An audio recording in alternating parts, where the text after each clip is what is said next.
Nagendran. Yes. Thank you. Please sit down. Good afternoon. How are you, Bala Nagendran? I'm doing great, sir. Good. Hope you too. I am Sivasailam. The other members, they have already seen you yesterday. And Ramraj. Yes, sir. Puneet, sir. Yes. LBH. Yes. I remember the connectivity. Very good. So, Bala Nagendran, you studied in Loyola College. Yes, sir. I know Loyola College well because I come from a sister institution called St. Xavier's College, run by the Jesuits. In Trichy. No, it is in Palayamkote. Trichy is St. Joseph's. These are the three triumvirates in Tamil Nadu run by the Jesuits. What is the motto of Loyola College? You remember? No, sir. I couldn't recollect. Okay. Probably it is in Latin. Even I don't remember. I remember my college. It used to be Veritas Lumeye with in Latin. In Tamil it is Vaimeye Vellum. So Loyola also must be having to remember that. Reason being, this is one of the oft repeated questions in UPSC. Sure, sir. Especially if there is a member from Tamil Nadu, he is going to ask this question because Loyola College is a very well-known college.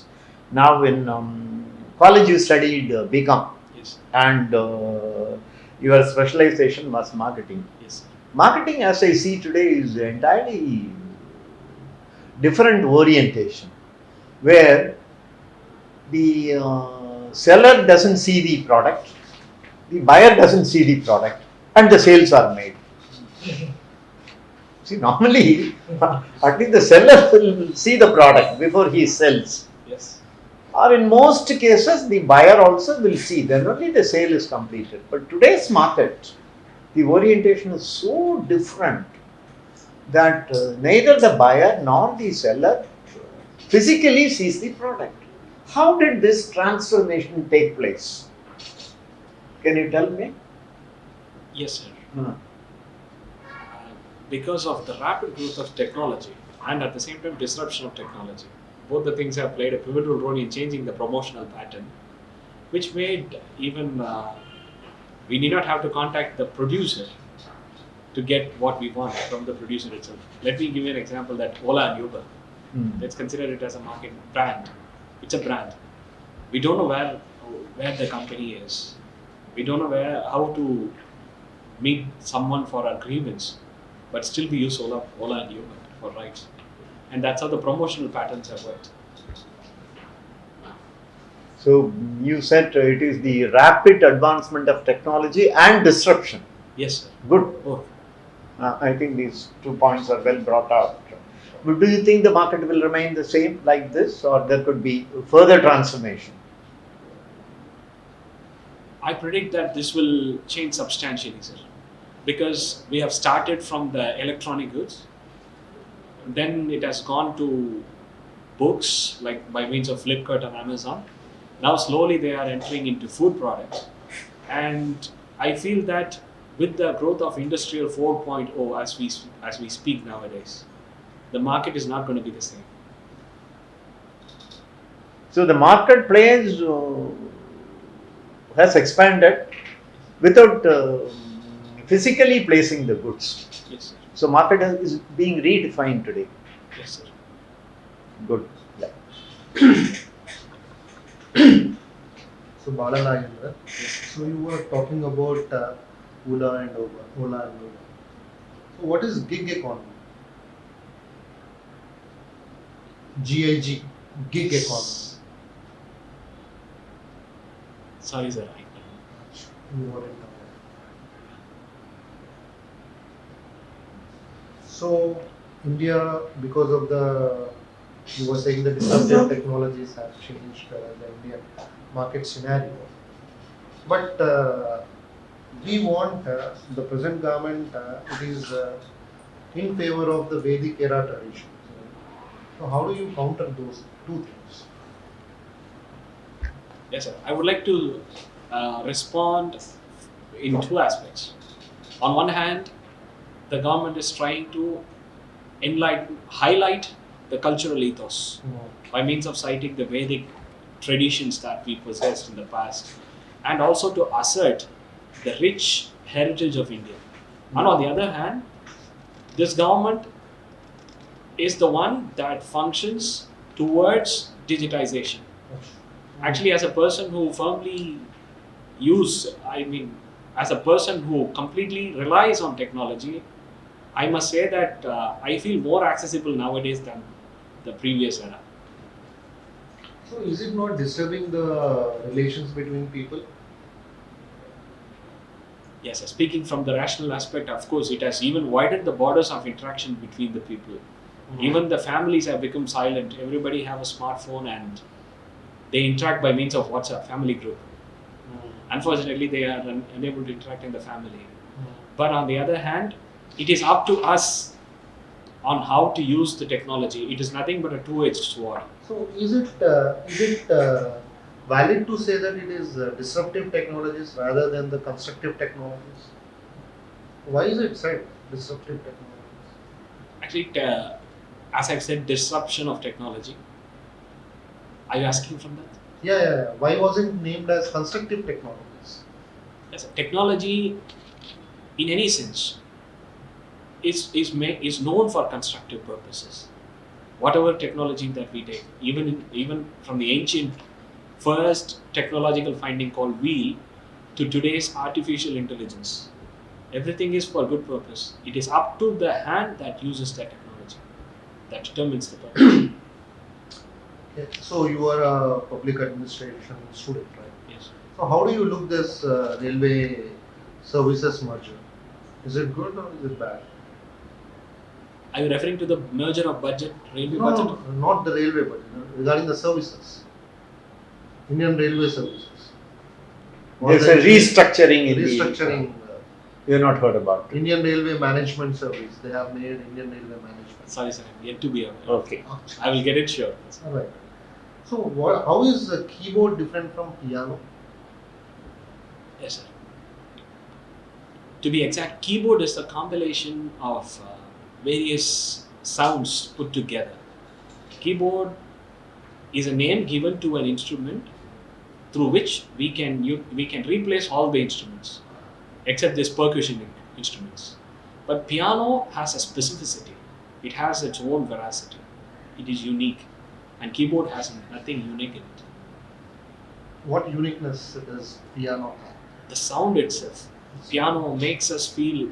If I have to quote the scientists, I heard from one science journal that the scientists have even found the sound of the rotation of the Earth is 57 octave minus B flat note, that we call B flat as a note in Western. That is 57 octaves from the normal act. So that's how the piano serves. Piano is a mellifluous instrument. So do you know Lydian Adasparam? No, sir. I Sorry. don't know. The prodigy. No, you aren't aware of. No, sir. Okay. So you were the president of Student Union for differently abled students, right? Yes. What did you do being president? The first thing I did was we had that scribing system in Loyola College. Whenever there were internal exams, Loyola, the college administration would arrange a writer for us. As a person who loves to see me functioning independent, I first fought for writing exams by using computer with the help of screen readers. Right. And I don't want to shy away from saying that in my presidency, we were able to do it.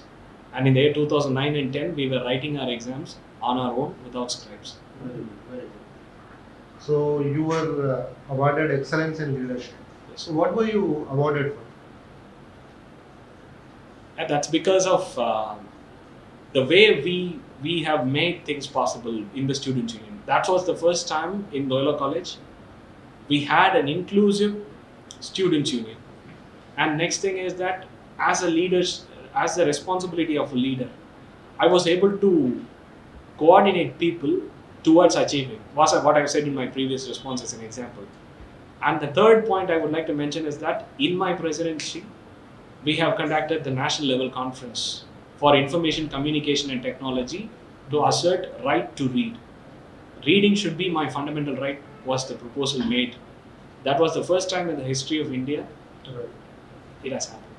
So, as you were saying about the reading and all, so are you aware of Salamanca Declaration? Sorry sir, yet. Salamanca. It is about the differently abled education system. You better read it. And so your other extracurricular activity is reading historic fiction. Yes. Okay? But many people, the recent historians say that Indian history is biased. What is your opinion on that? Even the PM was quoting that they did not mention Shama Prasad Mukherjee, Madan Mohan Malviya, Savarkar. So they were the tall leaders, but they did not find their place in history books. What do you think about it? I partially agree with what the historian says, because even I would say that the history is somewhat distorted in India. I would like to quote one example with your kind permission. No, That, every time you are saying distortion, destructive, I think the history was written in a constructive to weave the communal harmony. What do you counter my statement? Actually, history is written by winners, sir. Those who have won, they have written the history. And they have forgotten to mention about the opponents who have lost to them, the opponents who have contributed. That's where I would like to say that we speak about Ashoka, the great king, who was annexed each and every part from modern day Afghanistan to the Canada and Andhra Pradesh. But why even the great king Ashoka couldn't annex Tamil Nadu and Kerala is my question. And the history is silent on that. And I would like to say that at that time, the three kingdoms in Tamil Nadu were strong enough where Ashoka wanted to create trade relationship rather than confrontation. And that ought to be specified by the historians. That ought to be educated to the people of India. But unfortunately, it is not. That's why I feel that history is somewhat biased. What is preventive blindness? Blindness that occurs due to the negligence or lack of awareness. With the proper treatment, if it could have been prevented. That's what preventive blindness. Thank you. Just 1 second. To add to what you talked about history, you can mention this in case there is a question on history. They always say that you said it is the winner's story. Yes, that is why it is called his story. It is not history. It is his story which became history. Very nice.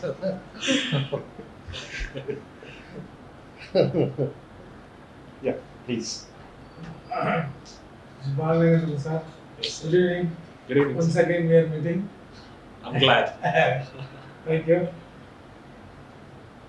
Sir, in Chennai, at least once in a week, we have a procession or agitation. What is it about? The present agitation are you referring to? Yes, sir. Actually, sir, Chennai, not only a metropolitan city, but a diverse city. So many people have multiple voice, and everybody express in the means they want to express. That's why we see many agitations. And if you ask me, especially why is it happening? Yes. Nowadays, CAA is occupied the spotlight, and the politicization of some film Yes. leaders have taken the spotlight, and all these things contributes to one protest or the other. I feel that it is because of the diversity that we cherish. Will it be conducive to the society? Will it not create problem on its own community? Because they take part in this. Will it not affect them? I presume that I always believe that where there is a society, there will always be conflict of ideas, sir. It is up to us. Do we want to turn the conflict into conflagration, or do we want to resolve the conflict? But I feel the protests that are happening in Chennai and the way we are handling it, we are cherishing the democratic values, because it is implicitly given that we have the right to criticize and right to differ. You have right to criticize. But the problem with that, college student enter into agitation. Yes, sir. Their career gets spoiled. Best example is Pachapaz College. I think, do you agree with that? Or what is your idea? I feel that media has to play a pivotal role, sir. Only one thing I would like to stress here, Yes. that the present media wants to make us feel perturbed or shivered or make us feel excited, but in a different issues. They always want us to be excited. The same scenario, students used to be emotionally charged. Students were emotionally charged. In the past, it has happened. Today's leaders of Tamil Nadu politics were yesterday's students. Yes. They have come from the political wings in their college itself. But nowadays, such things are not happening. Unfortunately, students are, I would say, that misguided. Yes. It which has produced number of officers. Yes, sir. And now it has lost its soundness. What is your answer, sir? Of course, actually, students must be taught they have the right to protest. I firmly believe in right to protest because when I was in my 9th standard, I formed a strike against my school. So, so because of the poor food quality in the hostel. So, we should have the right to protest, but we should do it in a fair and just manner. Because sitting in the road and blocking the roads, Yes. that is illegal. Yes. And taking arms is illegal. Yes, sir. Thank you. One more question, sir. Your optional subject is public administration. Yes, sir. Now again another controversial question. Could you brief the role of public service commissions in the present context? That is what is happening in Tamil Nadu. Yes, sir. So, are you asking me from the Tamil Nadu Public Service Commission perspective? Generally, the role of public service you just tell. Okay, sir. The context of Tamil Nadu, how to solve all these problems, how to be more transparent. Tell your ideas. The role of Public Service Commission should be more of an intermediary between the government that's need manpower and the candidates who are aspire to achieve their goals. Unfortunately, many of the public service commissions, not only in Tamil Nadu, but in many states, the public service commissions have been dormant. Even I would say that in the Public Service Commission in Uttar Pradesh, they haven't even released the results of the exams conducted in 2004. So this is what the plight of the situation, plight of the public service commissions, unfortunately. They lack accountability, first of all. And from the Tamil Nadu context, reforms are being made. You are told that they lack accountability. Yes. How to bring in accountability? Yes, as you said, Yes, sir. from 2004 it has not released. After 16 years it has not released the result. Yes. The lack of accountability. How Absolutely. to bring in accountability? Actually, there is a need for reforms in the appointments, sir. Reform in the appointment of officials of the public service commission. There should be a specificity in the appointment, and there should be a tenure, security of tenure, and they should not be feeling the vulnerability of being transferred to the whims and fancies of the government. They cannot be transferred. They have second Sorry, tenure. I should have This been is only academically mode of correct. appointment. Sorry, I should have been academically correct. They should not have been bogged down by the vulnerabilities that the complaints by the opposition, because now what we see is that the opposition leadership complains about the present public service commission, Yes. and the service commission is getting influenced by that, and that should be changed. And most of all, the public service commission should be people friendly. In the sense, In the sense, the way they approach the way they make the people to appear in their exam, the selection process. now the problem is only transparency Yes. and accountability. How to solve these two issues? Actually, we should bring in more honest leaders. Honesty How? only can assure accountability and transparency. Okay, accepted. Then, what to change there? How to change there? Whether you want to change the mode of appointment, or you want to fix the qualification, what things the government has to do? Yes, sir. I would like to reiterate that we need to change the mode of appointment. There should be a change in the mode of appointment. That I would like to suggest that the same person of the state should not be the member of that state public service commission. Very bold suggestion you are giving. Good. Yes, yes. So new persons have to be appointed, and there ought to be a kind of rigid come flexible approach, like what Union Public Service Commission does. Example, you have free right to file the right to information, but the answers will be delivered only the process got over. And when the commission, as you can say, whenever there is a discrepancy in our answer keys, that's where the problem begins. The Public Service Commission should be confident and conscious about the questions that they prepare. And if they can prepare about 20 to 24 questions in a wrong sense, that's where the commission loses its credibility, sir. That ought to be stopped. Right, okay. So these are the problems.